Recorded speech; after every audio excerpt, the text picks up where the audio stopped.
Knowledge factory کے معزز دوستو السلام علیکم۔ ناظرین اکرام، سرزمین فارس کا یہ باکمال کردار جسے آج دنیا بو علی سینا کے نام سے جانتی ہے، ان کا اصل نام علی الحسین بن عبداللہ بن الحسن بن علی ابن سینا تھا۔ آپ نہ صرف ایک اچھے طبیب تھے بلکہ آپ کا نام اسلام کے سنہری دور کے سب سے اہم مفکرین اور ادیبوں میں شمار کیا جاتا ہے۔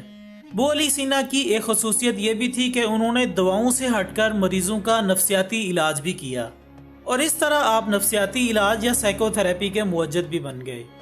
جبکہ ناظرین، تاریخ بو علی سینا کے حکمت بھرے واقعات سے بھری پڑی ہے۔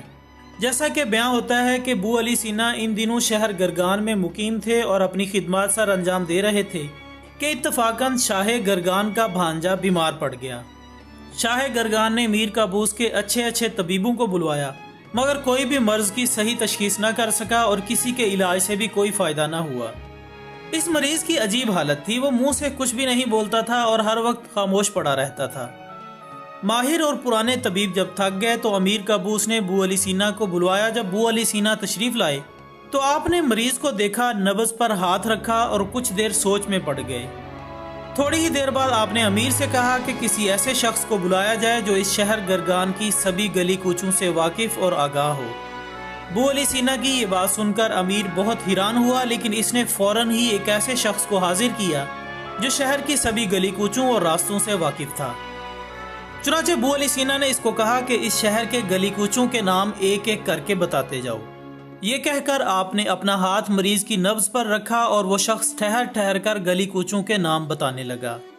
بو علی سینا کا ہاتھ نبض پر اور آنکھیں مریض کے چہرے پر ٹکی ہوئی تھی۔ وہ شخص نام بولتا جا رہا تھا کہ اچانک ایک محلے کا نام آیا تو بو علی سینا نے نبض میں یکایک ایک عجیب سی حرکت محسوس کی۔ مریض کے چہرے کا رنگ بھی بدل گیا اور یہ منظر دیکھ کر بو علی سینا ادھر ادھر کی باتیں کرنے لگا۔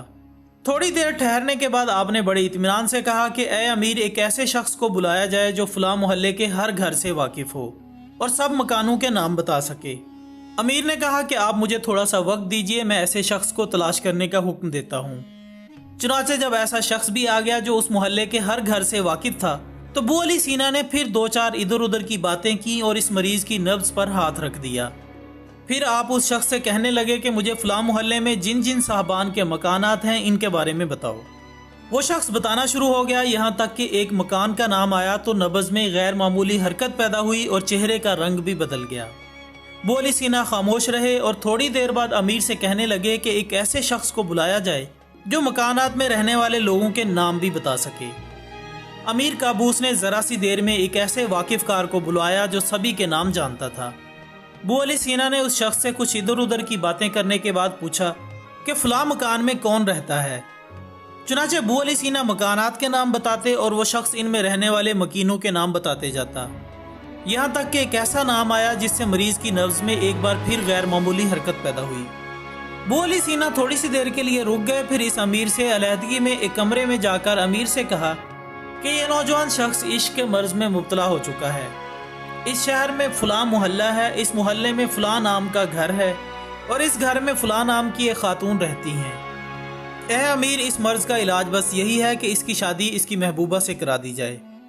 جب امیر نے سارے معاملے کی اپنے طور پر تحقیق کروائی تو بات بالکل صحیح نکلی۔ بو علی سینا کے حکمت بھرے طریقہ علاج دیکھ کر سب لوگ کہنے لگے کہ یہ طبیب کتنا با کمال اور با فیاض ہے۔ ناظرین گرامی، آج کی جدید کلینیکل سائیکالوجی بھی بو علی سینا کے اسی طریقہ علاج پر عمل کرتی ہے، جسے فری ایسوسیشن کہا جاتا ہے، جو کہ سائیکو تھراپی کی ایک قسم ہے۔ اس کے ساتھ ہی ناظرین، ہماری آج کی اس ویڈیو کا اختتام ہوتا ہے۔ ہم امید کرتے ہیں کہ آپ کو ہماری آج کی ویڈیو ضرور پسند آئی ہوگی۔ ویڈیو پسند آنے کی صورت میں اسے لائک کریں، فیس بک اور واٹس ایپ پر اپنے دوستوں کے ساتھ بھی شیئر کیجیے گا اور اپنی قیمتی رائے کا اظہار کمنٹس کی صورت میں ضرور کیا کریں۔